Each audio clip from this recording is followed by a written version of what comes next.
File into the bunker and take your seats. The broadcast is about to begin. From Fort Bragg, North Carolina, this is the Doomsday Clock. Stories from the brink of Armageddon. Brought to you by the 18th Airborne Corps.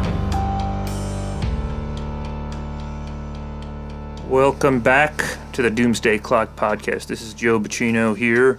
With this episode, we are here without Crystal Crawford, here by myself. This episode, we have a guest. Really excited to have on Dr. Brian McAllister Lynn. He is a professor of history, really renowned in this area in the period of the Cold War, and really a very particular moment in the Cold War. So he's a professor of history and director of the Military Studies Institute at Texas A&M University. He's been there since '89. BA from the University of Hawaii at Mona, MA and PhD from the Ohio State University. So Brian is best known for his work on the U.S. military's involvement in Asia in the first half of the 20th century. He's got a number of books on that. And then more recently, he covered the 1950s Army, the transition of the Army under Chief of Staff of the Army, Maxwell Taylor. So he was a visiting professor of military history at the Army War College in 2000, and if there's any War College grads listening here, he spent a lot of time doing research at the U.S. Army Heritage Center in Carlisle, right next door to the Army War College, and we are going to talk about his most recent book. The book is Elvis's Army. It's about the transformation of the Army in the late 1950s, and this is the Army that Elvis joined. So he has a really interesting snapshot into our period. The book mostly covers the late 1950s, the pentomic structure of the Army. And, it's great to have him on. Great discussion. And here is our talk with Dr. Brian McAllister Lynn.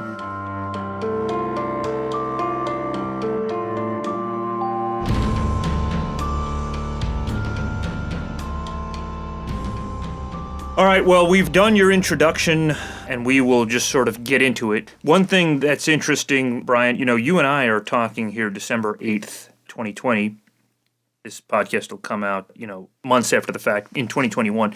But we're talking a few hours after, just by pure happenstance, a few hours after the Secretary of the Army made a really stark announcement about Fort Hood and misconduct and the relief of officers.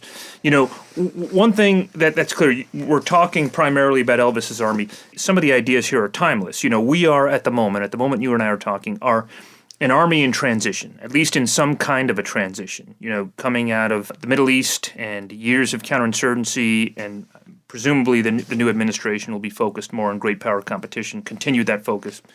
We're an army that perhaps is in some kind of turmoil in that we haven't solved, for all of the problems that are discussed in the book, still reflective of broader society.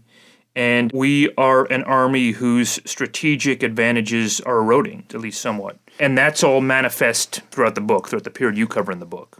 Yeah, I just saw an interesting webinar, and one of the things that came up is what they talked about historical thinking as opposed to international relations and poli-sci and some of the social sciences, being able to present you apparently a very quick and easy formula, sort of a predictive model for what would happen.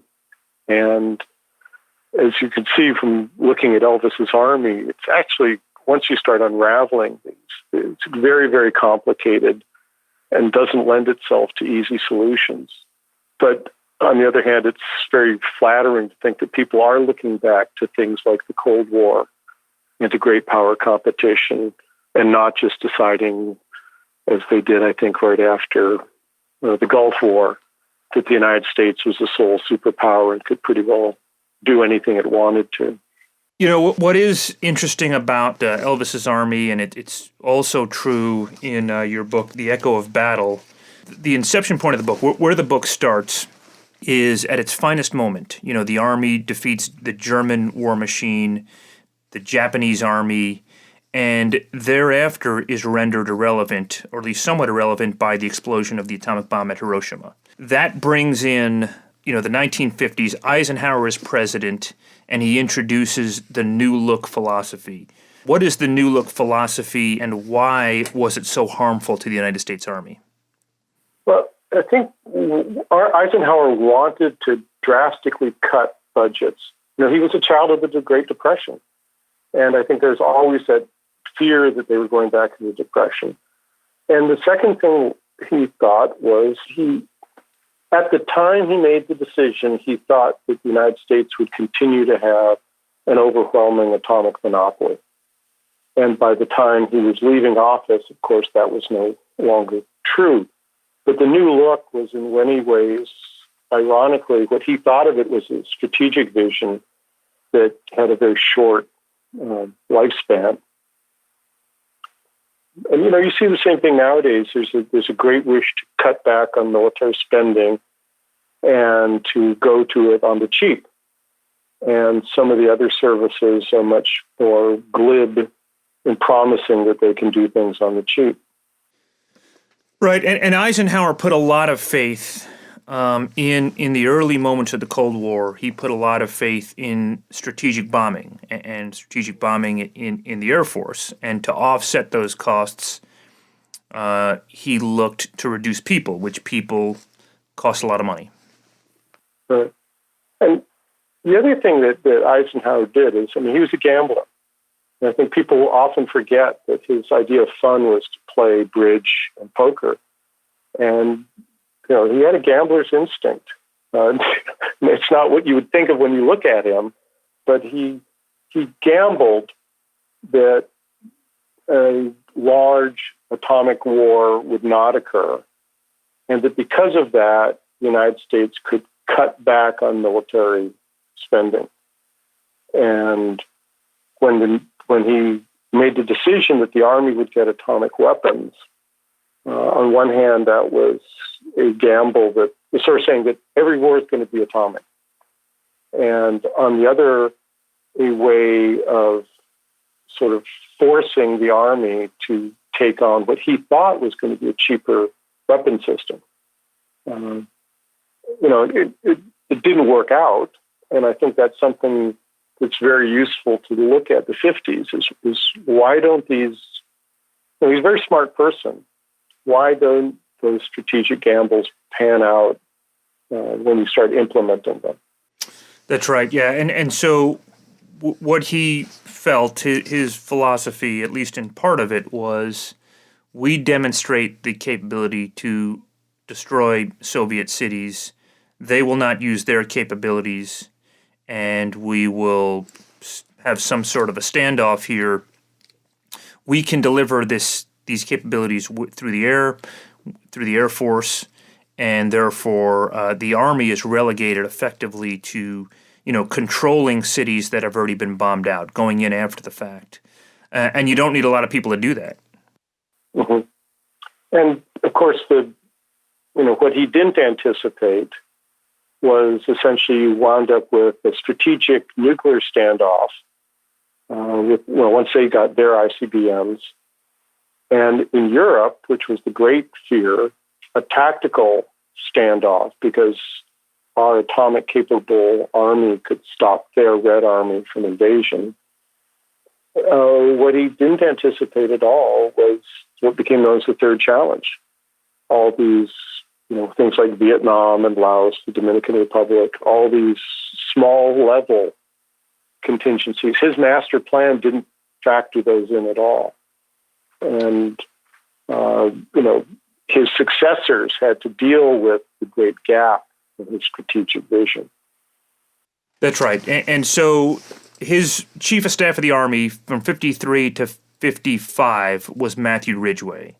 And this is after the Korean War. Ridgway comes out of the Korean War and really is at loggerheads with Eisenhower. He feels that Eisenhower doesn't really understand the nature of ground combat after the Korean War and missed the lessons of the Korean War. And Eisenhower thinks that Ridgway is not smart enough to understand the New Look philosophy. Yeah, that's something that I find fascinating because there's so much emphasis, especially in the social sciences, on civil-military relations. But if you really want to see, what happens to civil-military relations where there's really fundamental, unreconcilable arguments, you should really look at the 50s.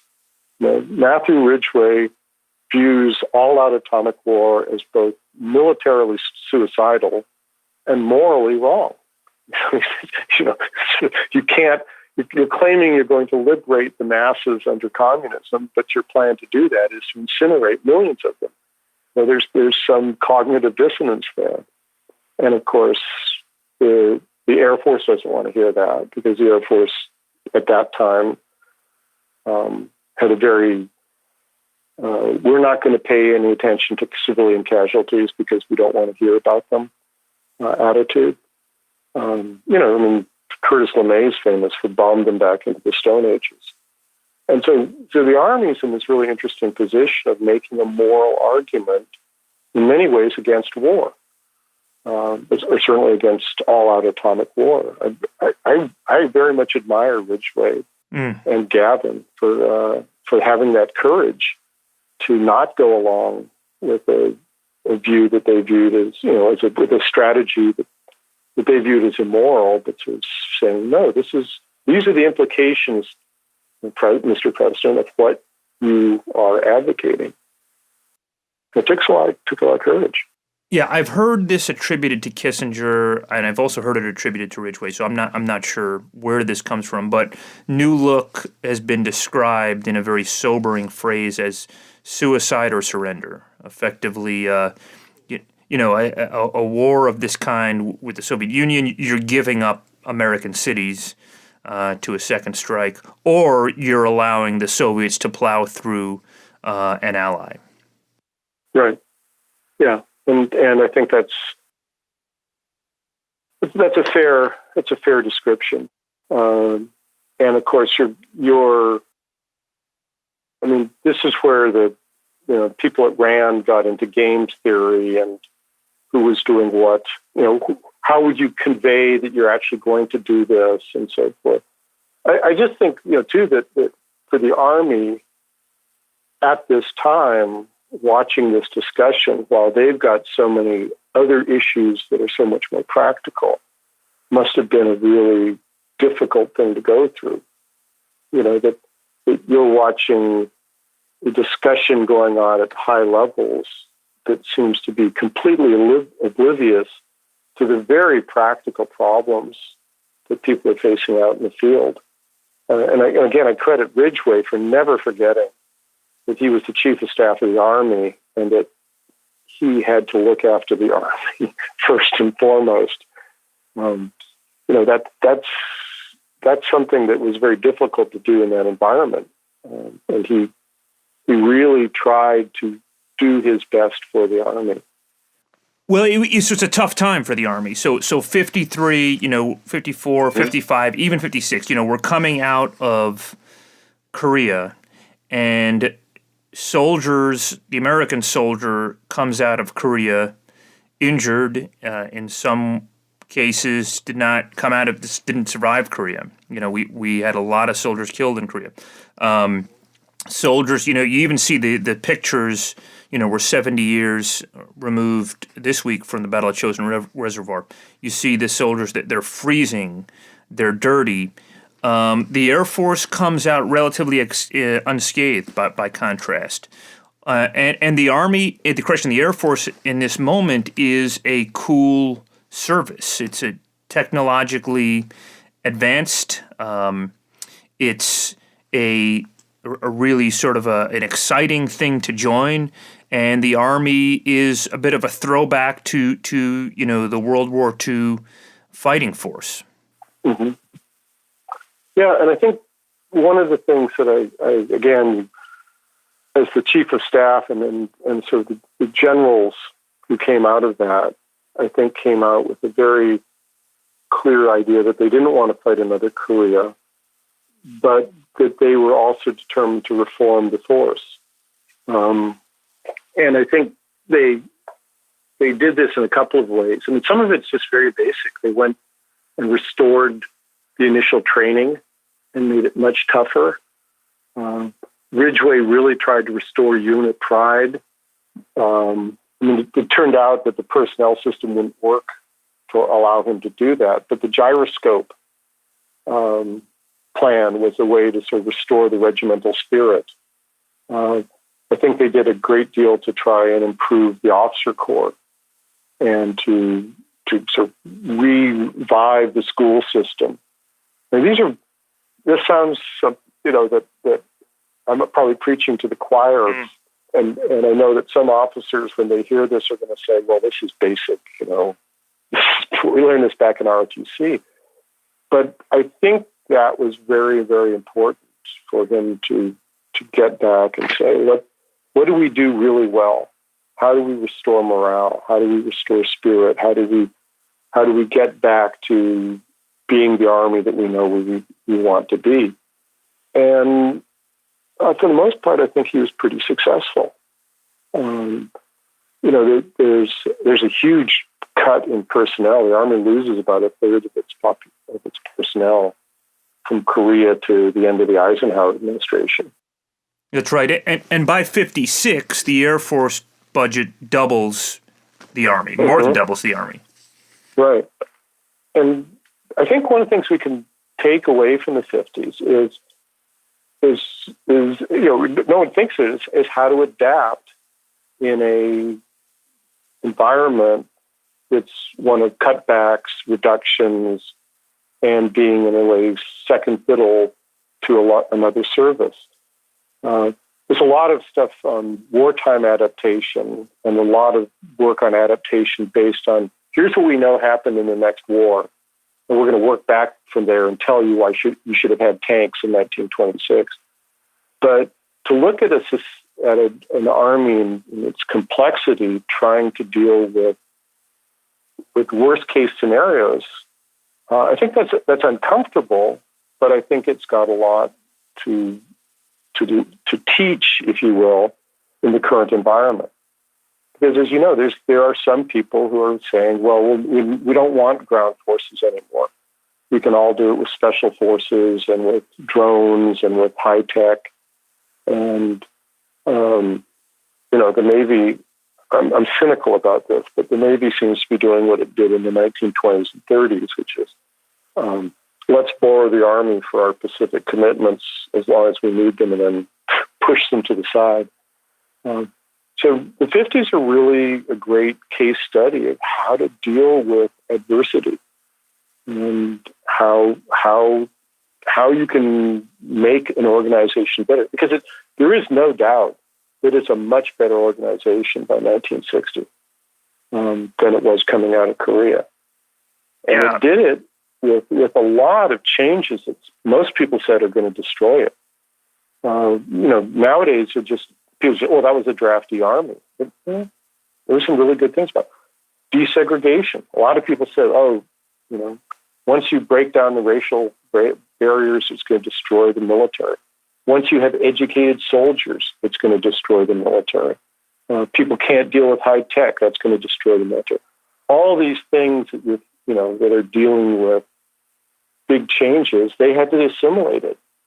And in many ways, it's a story the Army should take a lot of pride in. Yeah, there's also, we're going to talk about Elvis here. I just want to walk through kind of the sequence. So Ridgway, Eisenhower's had it with Ridgway, and frankly, Ridgway's had it with Eisenhower. By 1955, 2 years in, Ridgway's out. His tenure is not renewed. In comes Maxwell Taylor, another airborne guy, commander of the 101st, and he is a large character in this book, and he sets about to transform the Army under the pentamic structure. And what's the philosophy of the pentamic structure? Well, part of it is just juggling the numbers. So he wanted to keep active divisions, and one of the ways to do that was to cut down the manpower in each division. And the Korean War divisions, because they were dug in, had built up enormous amounts of artillery and support forces. So he reduced the numbers, and he broke up the regimental system, which the Army had for since its founding, and created these battle groups. And we had 5 battle groups of about 1,000 people each. And they would be able to maneuver in a very dispersed formations using helicopters and airplanes and a lot of stuff that was just coming on the board. They would get rid of the artillery, and you'd have missiles like the Honest John and the Little John, and they would be atomic capable.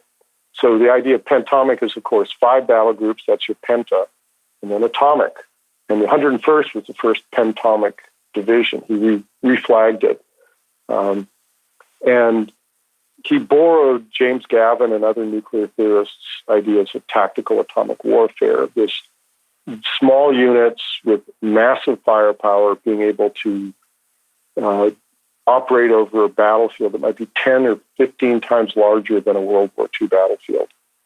And when the Soviets came pouring in with their armored spearheads, these units would just sort of scatter around and fight, what later became those swarm tactics, and hit them with nukes, concentrate to mop them up, and then disperse again.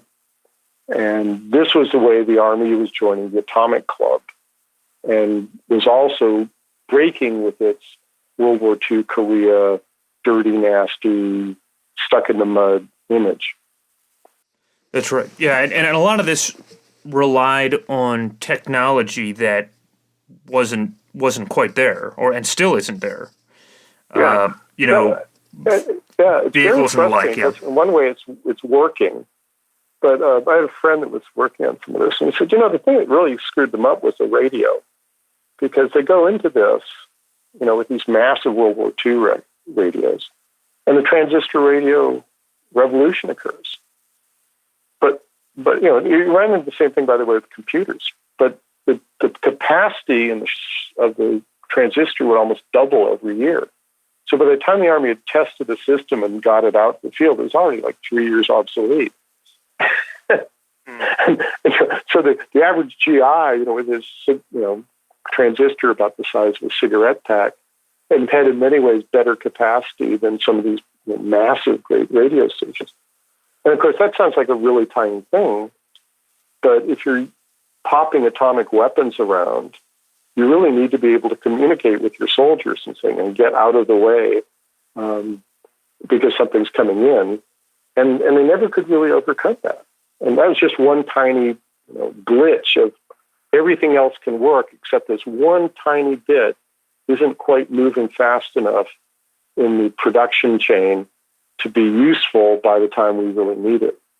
Yeah, the other piece to the Pentatomic was there was a little bit of marketing here, and so, before this period, or at least before the Cold War, the Army didn't have to worry too much about its narrative. We had the draft brought in military-age males when it was needed. Now, we still had the draft. We still had the draft, a 2-year requirement, and most soldiers, by the time they arrived at their unit, they had, about a year and a half of service left in their contract. And then folks that were volunteering for military service were largely going into the Air Force. Right. Or, you volunteer to get out of the infantry. Right. But there's also a problem, and I think there's one right now, which is the people that are highly motivated to be soldiers tended to congregate in elite units like the 101st and 82nd and the paratroop units. So you had this sort of split between the people that wanted to be combat soldiers going into the airborne forces and the people that going into the service for technical training tended to wind up, in the support functions. And so who's stuck on the line units tends to be the people that were sort of the most expendable. So if you're in the 25th or the 4th Infantry Division, you wind up a lot of times with people that no one else wanted. Mm. Yeah, and we are, as we talk about parallels between now and then and lessons the Army could learn, coming out of COVID and in 2021, the Army budgets were already projected to flatten and potentially trend downward. They're likely to take a measurable hit, and we are likely to the Army's likely to have to market itself as an establishment with a history of promoting American ideals, has the capability of promoting American ideals, and this was what Maxwell Taylor was faced with in 1955, 55 to 59.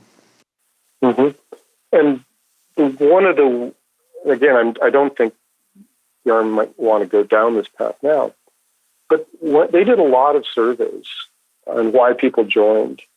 And what they found is, that people joined, the people you wanted to join were mature, college-educated, or high school-educated, 21-year-olds, very much like Elvis, joined because of the draft or the fear of the draft. The volunteers tended to be 18 years old. Almost no one volunteered after 19, except as a way of getting out of the draft. And those people came in, tended to be less educated, but they joined the Army for technical skills, for education. And so the Army's recruitment was in many ways based on join the Army, get more education, get a technical skill. And of course, that contradicted the image of the pantomic of join the Army and fight in an atomic war. And that's an issue with marketing. What message are you trying to get out, and to who? And what happens if you appeal to one market, makes the other market go, well, I'm not going to join that outfit. Right. And so one of the questions in the book, or I think one of the questions that prompted the book, is what kind of an army has Elvis Presley in it? And so what if people aren't terribly familiar with it, Elvis was what? He was like one of the teen stars of his day. He was, I don't know what the equivalent would be, like Justin Bieber. There's no one as big as Elvis today. There's no one as big. No one. Yeah. But he was a pop star. Maybe Taylor Swift, but someone of that much political power in a way, who's not just a star but an icon. And the closest thing that's come in the last 20 years has been Pat Tillman, and that's not even. It's the measure of stardom of Elvis was just, he was huge. He was revolutionary. Yeah, but I don't sense that Pat Tillman was really, like, people didn't really know who he was, right. Until he tragically died. Right, exactly. And just to stick on Elvis, so Elvis is drafted into this army, into Maxwell Taylor's army, and he doesn't dodge service. In fact, he takes one of the harder assignments on the front lines of the Cold War. Right. Yeah. No, he was very unusual. There's most of the people that joined of that caliber, if you were a baseball player, you played baseball. For the Army. Yeah, for the Army, of course. Army. At one time, the Sporting News and Street and Smith would carry Army teams. And you could go, look, there's Willie Mays who's playing center field for the 25th Infantry and so forth. But yeah, he chose, he didn't want to go in, but yeah, he chose to be in an armor unit and then on a recon unit, which was, if there had been a war, he was not going to survive 24 hours. He was right on the front lines, and he was a good soldier. He really was. Yeah. And so during this time, the Army needs to market itself. It seeks relevance, and so it establishes the Office of the Chief of Information and starts almost like a Madison Avenue style marketing campaign, right? Right. Yeah. What did that look like? Well, the Chief of Information was picked right after World War II. Joe Lawton Collins, this very successful Corps commander, was brought in to do it because Eisenhower and Marshall recognized that after World War I, the Army had had really bad publicity because of demobilization. And they could look at World War II, and demobilization was already turning into a train wreck. And so they wanted to have a high-ranking field officer who could sort of direct the Army's narrative to the public. And from then on, it became a very, very important post. And if you look who's in it, they tended to be field officers with good combat service and would then go off and into, another command. And the chief of information ran this enormous program because, at one time they had television was just starting, and the Army got into television very, very early. It had its own radio broadcasts. It sponsored country and western concerts, and so if you're growing up in the 50s, the Army seems to be everywhere. In terms, it had its own television show called The Big Picture that was shown for free. It really did spend a lot of time marketing the Army and emphasizing that it was the modern Army, that your son should be happy to serve in it, and it was serving the nation. I think the Big Pictures thing was, the weekly report of the Army to the nation, and it was done as a sort of newscast on what we're doing with your children and your taxpayers' dollars. And now we have, now we have the Office of the Chief of Public Affairs, which is in the Pentagon's, the Army's marketing arm there, and we have Army public affairs officers all over the country and Europe. I guess I didn't realize J. Lawton Collins did that job because he was Chief of Staff of the Army before Ridgway. So that's an example of how much prestige and importance the service placed on it. Yeah. Ultimately, there were a lot of problems with the pentomic structure and with Taylor's ideas. And there were a lot of problems with the assumptions made about how these units would fight. Can you talk a little bit about what those problems were and what those bad assumptions were? Yeah. One of the most fascinating things about doing this history was to actually get down in the sort of weeds and see what happens when a unit is changed from, say, a World War II style to a pentomic and then back to relic. One of the problems, of course, is just on the unit level, you pretty well have to shut that unit down for about 6 or 7 months to re-equip it, to get the MOSs in, to retrain everybody, and then to sort of put it out and so when you're doing these wonderful changes, and the Army went through 2 of them in the space of 4 years, much of it was made inactive, and I think that's a primary problem. Is how much readiness are you willing to sacrifice to hopefully get more readiness in the future? That's something that it's not a question that often people talk about, but that's something that really became an issue. The other thing, of course, is that pentomic proved to be too light. The units were too small.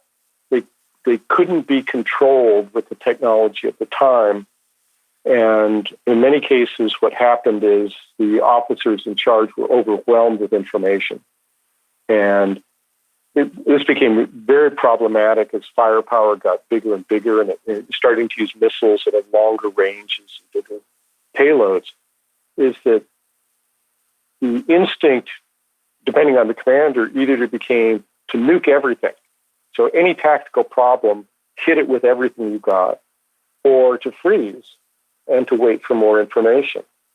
And I found it funny later on, in a way, when there was this idea that, okay, we can move the fog of war and have real-time information. And I could see that, in many ways, parallels with that. That if you overload commands with information, then what's good information, what's bad information becomes really, really important. So that became another thing. Third thing is that the troops just didn't believe it. You couldn't convince the average junior officer who was going to be out there in these small little dispatched, commands that it really was a good idea to charge into an atomic cloud. I mean, they have pictures of people doing that, and it was emphasized that that's the spirit of the bayonet. But they had a weapon called the Davy Crockett that you could actually put on a Jeep or put on a helicopter, and it had an atomic charge on it. And you could shoot this thing off and blow things up. And so you've actually shrunk atomic weapons down to where about a 5-person unit can carry it around and shoot it. Now, the Davy, those kind of weapons, they were almost, I almost think that they were a greater risk to the squad that's carrying this around, some sort of mishap, than they are of successfully hitting some Soviet horde. And the Davy Crockett, you fire the Davy Crockett, you've got to there's no guarantee you're going to be able to drive out of the blast radius. Right. No, in fact, this becomes a real problem is that, if you look at the pictures of Davy Crockett units, everybody's got a lot of rank. These are all, 5, 6 stripes, because you couldn't have, a category 4, semi-literate out there. You needed, so first of all, they sucked up really high talented NCOs, and they took those out of troop units. But the second is, because these guys were smart enough, they could calibrate blast radiuses and say, if I shoot this, we're all going to die. And there's stories, and I can't document this because they're all stories, that the machines were always getting broken. And that people would say, I don't understand. It's a really simple system. It's just like a mortar, that shoots this thing. And it's, I just don't understand it, sir. It's always broken. Mm. And of course, if you've ever been on a construction crew, you know that anything that's perceived dangerous tends to get broken, and no one can figure out why. And I see this sort of as what not to do. It's, you create a weapon that's more dangerous to the soldier shooting it than it is to the Russians. And very soon you really have maintenance problems with it, which no one can figure out. Just don't understand, sir. Yeah. I read Elvis's Army first. So Elvis's Army you wrote that in 2016. And then subsequently, I read The Echo of Battle, which is you wrote that in 2007. Echo of Battle is about the Army in various points of transition. And then there's a chapter in there about this, about the atomic war. And, reading both together, it seemed to me this was never going to work. You were never going to be able to do this or fight this way. And, the idea relied on a lot of technology, that just weird stuff that still isn't developed. This is a one sentence from the Atomic War chapter of The Echo of Battle. I thought this was encapsulated the period. So this is about these vehicles, the new combat vehicle, which is transportable through air. Ultimately, the design solution required a vehicle built from some as-yet undiscovered substance, powered by an as-yet undiscovered fuel source, and armed with an as-yet uninvented weapon. So, and there's a lot of fantasy with the pentomic idea. Mm-hmm. So I'll have to say that I wouldn't have written that if I hadn't been at the Army War College in 1999 and 2000, and I was looking at one of these fictional vehicles from '56, and Bob Nasser, who was working on the future combat system, came by and said, "Where do you get that? That's classified." It's 1956. Said, no, we're going to use that. Leave it alone. And so if you look at, for example, some of the stuff that was coming out in the 1990s, Vision 2010, for example, you see that same fantasy. I mean, I was writing, I could not have understood what was going on in the 50s if I hadn't been living through what was going on in the 1990s with, effects-based operations, but essentially that Vision 2010 idea of full spectrum dominance and seamless integration, all these brilliant concepts that were just going to make the battlefield so predictable. And so, armed with that, I could better understand what people were doing in the 1950s. Yeah, Maxwell Taylor, who spearheaded all of this, is an interesting figure in that even when he commanded the 101st during World War II, he was never popular with the rank and file. And he also, a lot of people didn't trust him. He was certainly had some political instincts.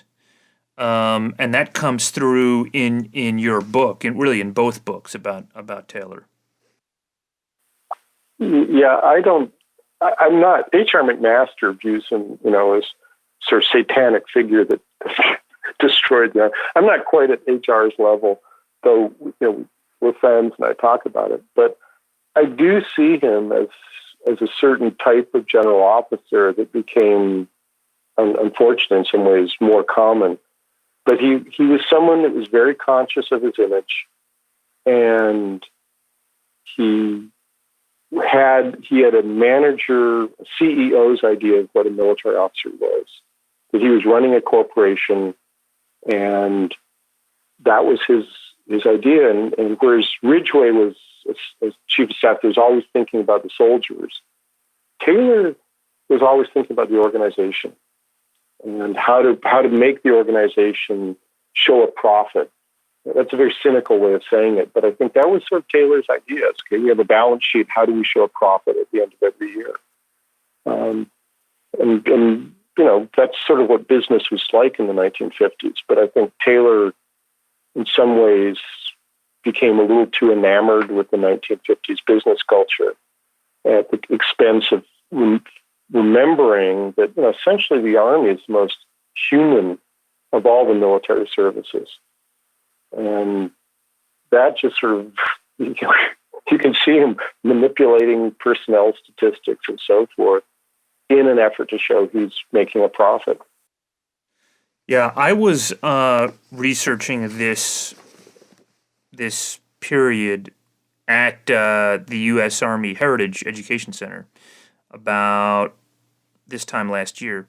And I was talking to a very prominent historian who works there, and I brought up Maxwell Taylor, and this gentleman went off for 20 minutes about Maxwell Taylor is like evil, everything in his name around Fort Campbell should be changed to McAuliffe or something else.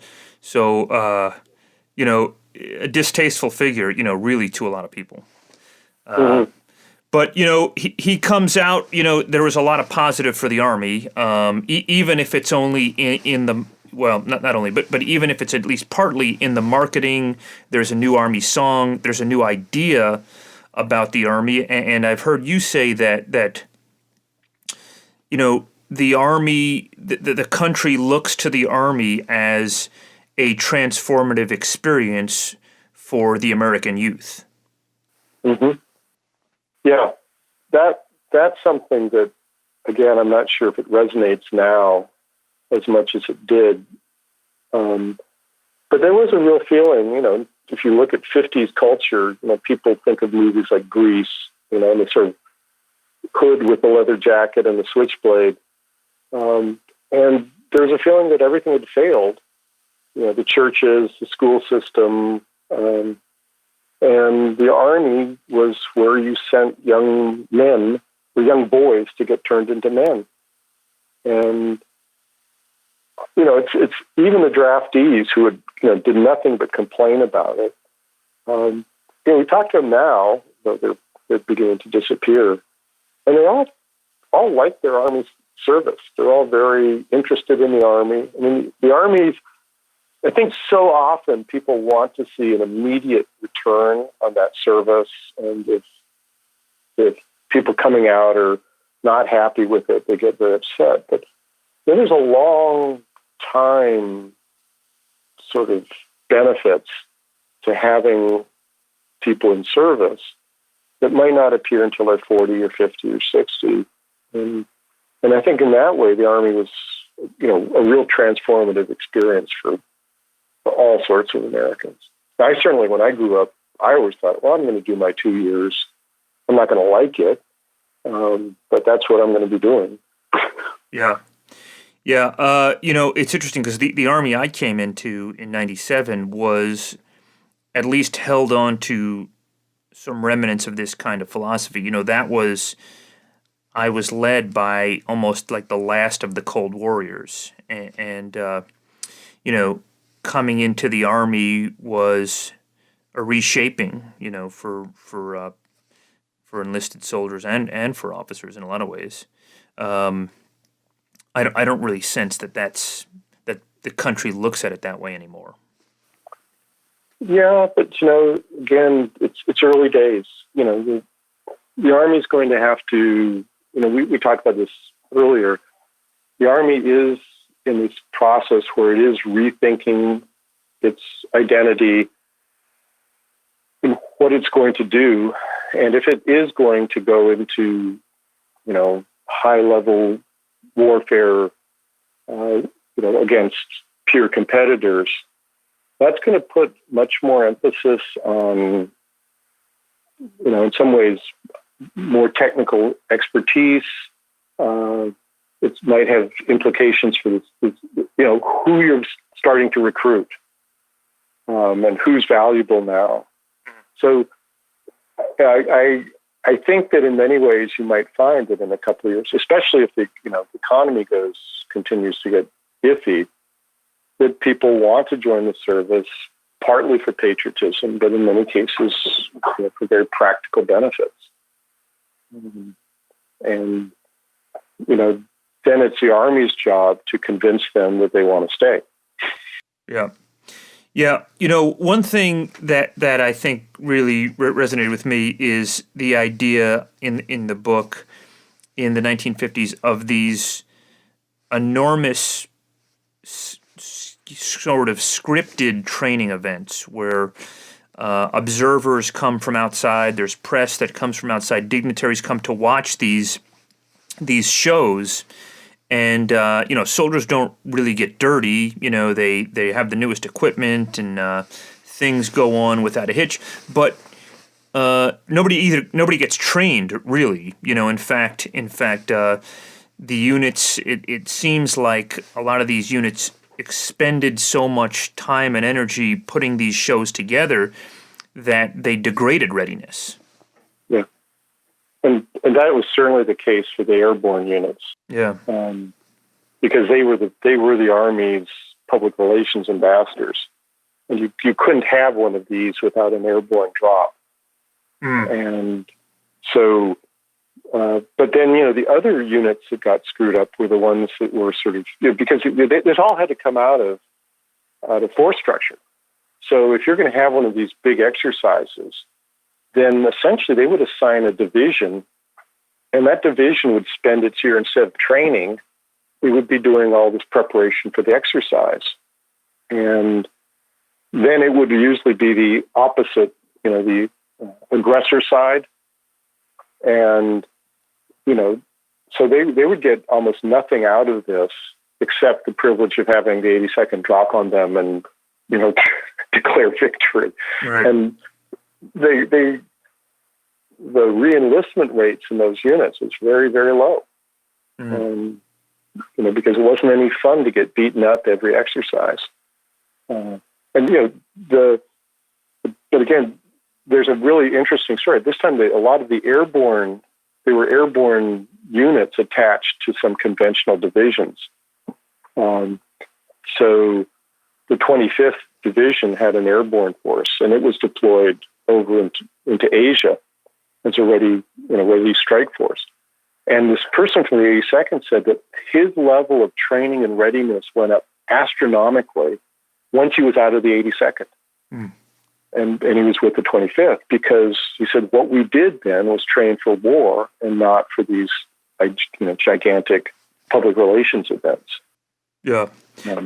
And the idea was, again, showcase this was a modern army, this was a technologically advanced army.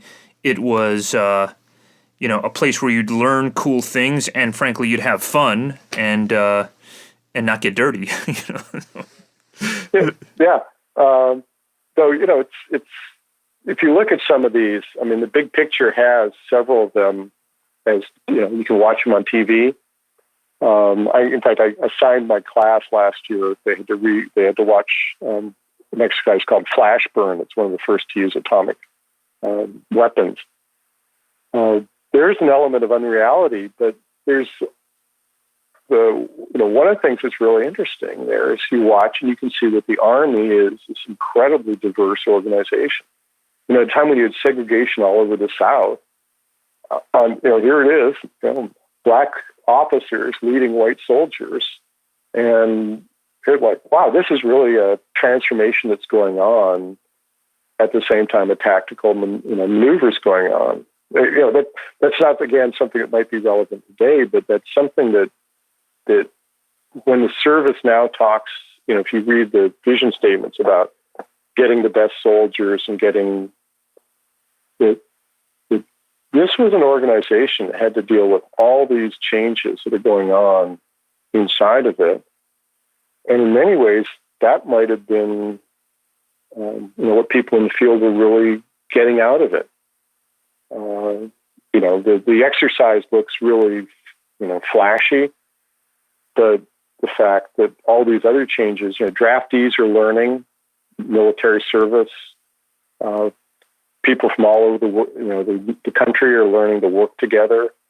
I think there's a lot to be said for some of that. I wouldn't say you could repeat it, but it was a really, really important national service that the Army was providing at that time. Yeah, and one other change to the Army was a real centerpiece for the Army's marketing plan and publicity plan was the Women's Army Corps. This was the idea that you could be a soldier, be a woman, be a feminine, it's all politically, it's all incorrect. Not just politically incorrect, but we've progressed through this, but you could be an attractive woman and be an American Army soldier and maintain your femininity, dress like a woman and be a soldier. And so this was a key plank in that marketing plan. Mm-hmm. And ultimately, women rebelled against it. Mm.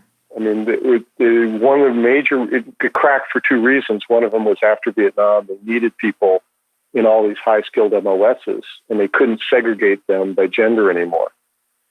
They just, the same thing with, the desegregation in Korea. You just didn't have the ability to segregate people by race when you're fighting a war. Same thing happened in the 70s. But the second reason it cracked is that women got really angry. Women soldiers got really angry with this role and said, give us these MOSs. Let us go out and fix tanks and do all these other things that we're qualified and we want to do. And again, that's another issue where the Army's being at the sort of forefront of far before business in the major social revolution. And public relations had to change very quickly from putting wax in designer clothes. They'd hire French designers to design the uniforms, to the next thing, putting them in fatigues and having them work on tank engines. You had to go through that public relationships in about 5 years. You can imagine being assigned to the Pentagon, to public affairs, and in 3 years having to deal with that. And your senior officer, no, they belong in long skirts. Yeah, it's interesting. It's such a fascinating period to view a transformation and to view where we were in the Cold War. Well, I have to say that one of the most inspiring stories I read during that whole time had to do with the 18th Airborne Corps when they sent their band to Durham, North Carolina, and they got out and they changed into their dress uniforms, and because they had black soldiers with them. They were denied entrance to the American Legion post. And, it was a sergeant, I think, was in charge. And he just found a place for them to change. And then they did their march. And then they went to get fed. And again, they were denied. And he says, either we're going to eat together or we're not going to eat at all. And he put them back on the bus. And halfway back, they found a hot dog stand. And he paid his own money and bought everybody lunch. Mm. And the general in charge of the 18th Airborne Corps sort of publicly commended him, paid him back, sort of made a big thing about that, and then said, and from now on, as far as I'm concerned, Durham's under interdict. We are not going to have anything, the 18th Airborne Corps will have nothing to do with the city of Durham. I will not allow, these are American soldiers wearing the American uniform, and they will not be treated this way. And, this was, big public relations trouble. Mm. And it was not the easy thing to do. And so he sent a letter to, I think it was Third Army, and said, I'm choosing to do this, sort of putting myself on the line. This is what I'm going to do.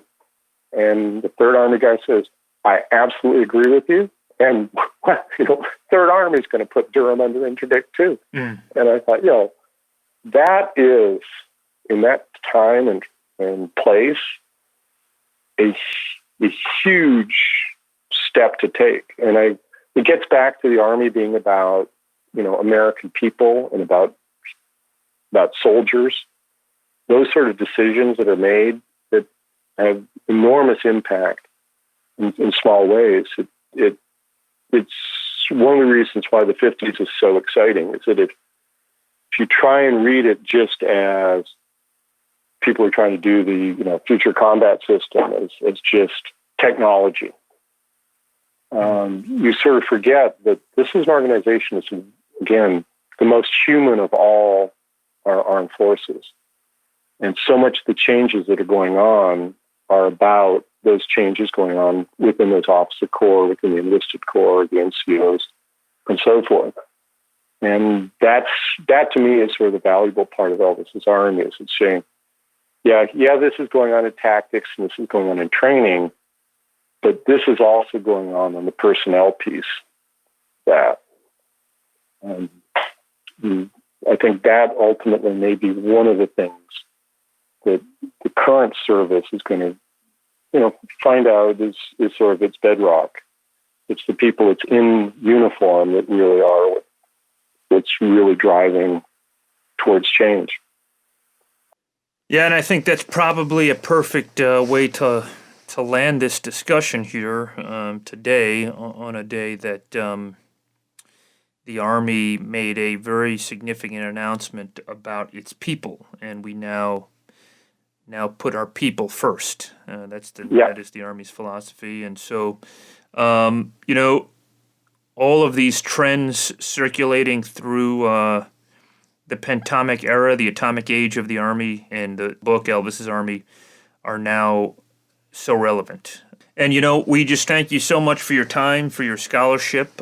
We spoke privately about a 18th Airborne Corps coin. I imagine you have several of these kind of coins. Now, ours has a dragon on it. We have a pretty cool logo relative to some of the other corps. So, yeah. Well, beyond that, it's a high prestige coin, but it's also an organization because they were so important in the 50s. I feel I sort of have a connection with. Yeah. And so I'm really looking forward to it. It'll be very prominent on my coin stand. Excellent. But I also really wanted to emphasize too what I said earlier, which is the Army's done so much for me that if I can, like now or later on, I can do something back. Please don't hesitate to contact me. Yeah, well, absolutely, will do. Dr. Lynn, thank you so much, and we greatly appreciate your time, and it was a great discussion. Thank you so much. Bye-bye. All right, sir. Thanks. Take care. Bye.